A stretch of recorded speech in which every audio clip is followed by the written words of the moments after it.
Assalamualaikum warahmatullahi wabarakatuh. Perkenalkan, nama saya Isma Nurwasila dengan NIM H0712410119 dan saat ini saya akan menjelaskan bagian-bagian dari KIGIS Desa Benteng Gajah yang saya pelajari. Tapi sebelum itu saya berterima kasih kepada dosen saya yaitu Bapak Muhammad Hasbi karena kesempatannya dan memberikan kami izin mengeksplor langsung ke Desa Benteng Gajah untuk mengambil data lapangan, dan setelah itu saya akan lanjut kepada presentasi saya. Jadi saya Isma Nurwasila bertugas dalam tim C yang dimana secara spesifik dalam video ini saya akan membawa kalian menyusuri seluruh perjalanan kami yang dimana kita menyelesaikan proyek 1 dan proyek 2 mata kuliah Sistem Informasi Geografis, yaitu pembuatan peta dasar Desa Benteng Gajah Kabupaten Maros. Jadi sebelum masuk ke inti, saya mau cerita sedikit bahwa proyek ini tuh bukan sekedar tugas biasa bagi kami, tetapi ini juga merupakan pengalaman yang mengajarkan kami banyak hal tentang ketelitian dalam tiap layer yang kami buat dan cara membedakan perumahan, fasilitas umum dan membagi tiap dusunnya. Jadi di sini sangat melatih kerjasama tim kami, interaksi dengan masyarakat, dan tentu saja tentang bagaimana teknologi dan lapangan bisa bersinergi.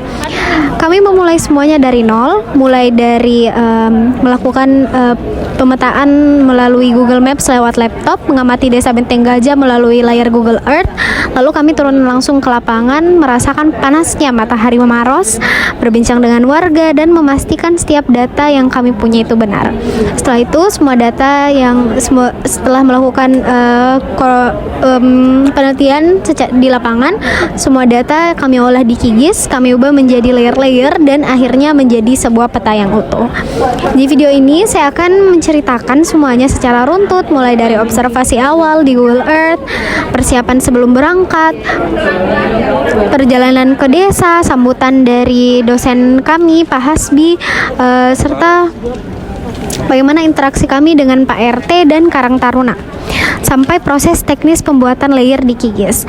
Saya juga akan menjelaskan secara detail tentang layer-layer yang kami buat, karena itulah merupakan inti dari pekerjaan kami.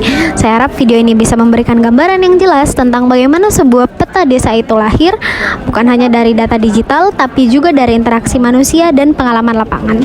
Mari kita mulai perjalanan ini. Awal mula dari rumah. Jauh hari sebelum kami pergi dan menginjakan kaki di Desa Benteng Gajah, instruksi yang kami dapatkan adalah bahwa kami tidak akan diizinkan turun ke lapangan sebelum kami memiliki peta sementara yang kami buat dari Google Earth. Jadi konsep kunjungan kami itu bukanlah merupakan observasi dari nol, tapi verifikasi. Dengan kata lain, kami harus terlebih dahulu mengidentifikasi dan mendigitasi objek-objek yang terlihat jelas secara citra satelit dari rumah masing-masing. Data yang sudah jelas di Google Earth seperti batas desa, jalan utama, dan sungai besar, sawah harus sudah kami buat terlebih dahulu.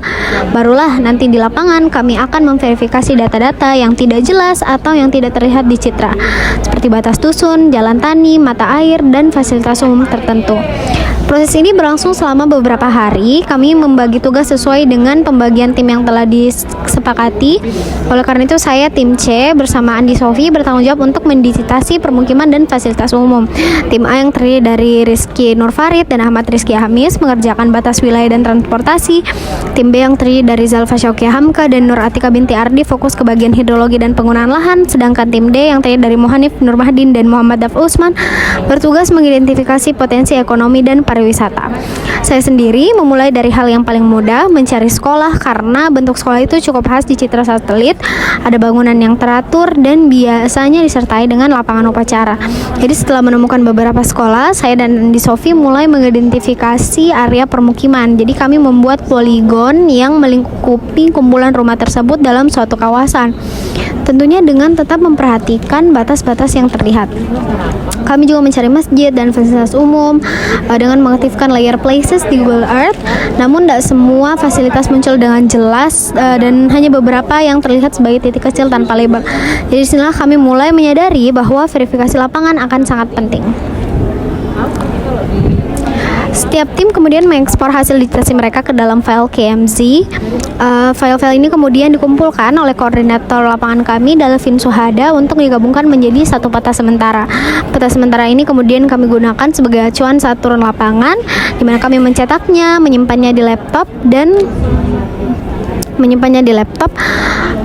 membawanya sebagai pegangan. Jadi peta sementara ini memang belum sempurna, ada banyak titik-titik yang masih tanda tanya, banyak batas yang masih samar, dan banyak objek yang belum teridentifikasi. Tapi setidaknya kami sudah punya gambaran awal tentang Desa Benteng Gajah.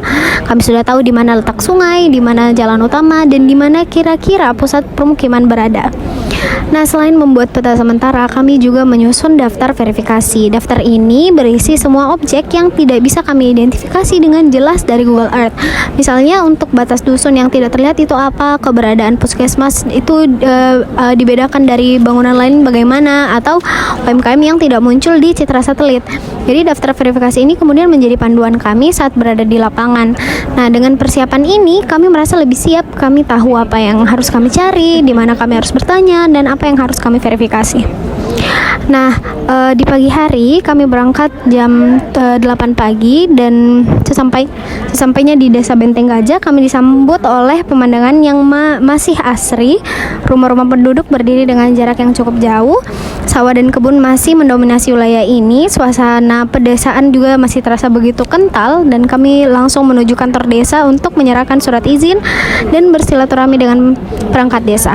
Kami disambut hangat oleh perangkat desa yang kebetulan sudah mengenal kami. Kami juga disambut oleh Bapak Ketua RT, dan dimana kami membagi tim sesuai wilayah yang ditentukan sebelumnya. Ada yang menuju area persawahan, ada permukiman, ada yang menyusuri sungai dan mencari UMKM.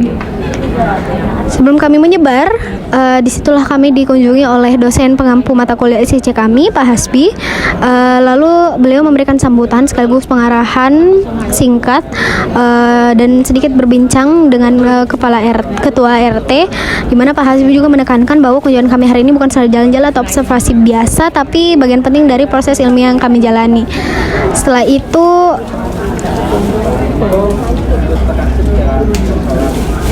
kita bertemu dengan Pak RT. Di situ kita menempatkan juga untuk melakukan wawancara dengan Pak RT. Kami mendapati informasi penting berupa berapa data jumlah KK, jumlah rumah, batas-batas RT, lokasi fasilitas umum, dan nama-nama dusun yang benar dan batas antar dusun. Jadi Pak RT menunjukkan beberapa titik yang selama ini menjadi sumber kebingungan bagi kami orang luar. Misalnya ada jalan tani yang hanya dilalui motor, padahal di Google Earth terlihat seperti jalan besar. Kami langsung memperbaiki di Kigis kami. Selanjutnya, setelah dari rumah Pak RT, kami bertemu dengan beberapa anggota Karang Taruna. Tapi yang menjadi perwakilan adalah ketuanya, dan disinilah kami bertanya-tanya di mana batas-batas dusunnya, dan di situ kami mulai membuka laptop dan mengerjakan. Nah, sekarang saya masuk ke bagian yang paling penting, yaitu layer. Inilah inti dari pekerjaan kami. Jadi setelah kami pulang dari lapangan, semua data yang kami kumpulkan kami olah di Kigis menjadi layer per layer geospasial. Nah, untuk layer tim A atau batas wilayah dan transportasi, jadi tim A itu membuat dua jenis layer utama, ada poligon untuk batas wilayah dan line untuk transportasi. Layer batas desa itu dibuat sebagai poligon, warnanya saya atur jadi merah. Jadi pada batas ini kami ambil dari data Google Earth yang kemudian diverifikasi di lapangan. Ternyata ada beberapa titik batas yang bergeser karena perubahan lahan. Selanjutnya ada layer batas dusun. Ini ada poligon per dusun. Ada 4 dusun utama, ada Baloci, Harapan, Polewali, dan Sakeang. Di sini kami sempat bingung karena ada informasi tentang Kampung Panasa, tapi setelah diinformasi itu dia bukan dusun resmi. Nah, untuk layer jalan itu kami buat line, ada jalan desa, jalan dusun, dan ada layer jembatan. Kami tandai sebagai lokasi jembatan dengan ikon khusus. Ada 2 jembatan, yaitu jembatan Kalibenteng dan jembatan Sawah. Nah, di layer jalan kami juga menghitung panjang total jalan desa menggunakan field calculator dengan rumus length. Terus total panjang jalan desa sekitar 10 meter. Nah, untuk layer tim B, yaitu hidrologi dan penggunaan lahan. Di sini tim B itu mengerjakan layer berkaitan dengan air dan lahan pertanian. Ini bukan bagian saya langsung jelaskan bagian C, yaitu layer yang saya lakukan adalah permukiman dan fasilitas umum. Nah, kita masuk ke bagian poligon untuk permukiman dan poin utama fasilitas umum. Jadi untuk layer permukiman poligon ini adalah layer yang saya kerjakan dengan cukup teliti. Kami membuat poligon untuk setiap kawasan permukiman. Satu poligon mewakili satu RW, karena di Desa Benteng Gajah ada 4 RW. Maka kami membuat 4 poligon utama. Ada RW 01 Baloci, RW 02 Harapan, RW 03 Poliwali, dan RW 04 Sakeang. Jadi proses pembuatan ini dimulai dari Google Earth. Kami pasti verifikasinya dilakukan baru di lapangan. Dari verifikasi ternyata ada beberapa rumah yang tadinya kami masukkan ke dalam satu RW, ternyata dia di RW lain. Yang harusnya dusun Polewali ternyata dia ada di dusun Sakeang atau Harapan dan sebagaimananya. Nah, setelah itu, setelah dihitung total luas permukiman di Desa Benteng Gajah adalah sekitar kurang lebih luas.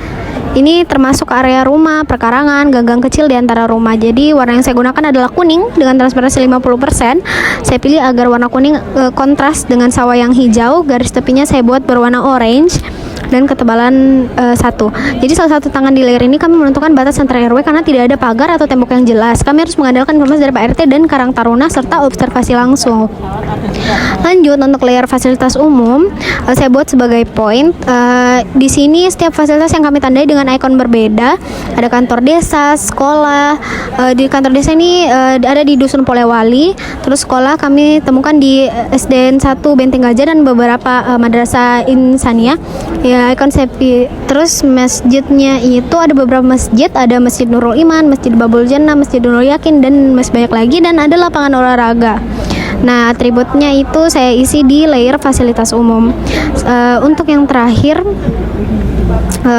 dia ada di tim D, ekonomi dan pariwisata. Jadi mereka mengerjakan potensi ekonominya seperti UMKM, pasar, dan area wisata kayak air terjun, Curug Gajah, ataupun Bulu Saukang yang merupakan gunung yang sering menjadi wisata Desa Benteng Gajah. Selanjutnya, setelah semua tim selesai, koordinator lapangan menggabungkan semua layer ke dalam satu proyek KIGIS. Layer-layer tersebut diatur sedemikian rupa agar saling melengkapi. Misalnya layer batas desa di paling bawah, terus hingga akhirnya layer dari tim A dan D terkumpul semua. Jadi setiap layer juga diberi warna yang konsisten agar mudah dibaca. Kami menggunakan beberapa warna khas dari tim kami, dan setelah penggabungan layer tersebut, maka akhirnya gambar desa KIGIS Desa Benteng Gajah pun berhasil disatukan dan menjadi satu kesatuan yang utuh dengan informasi yang lengkap.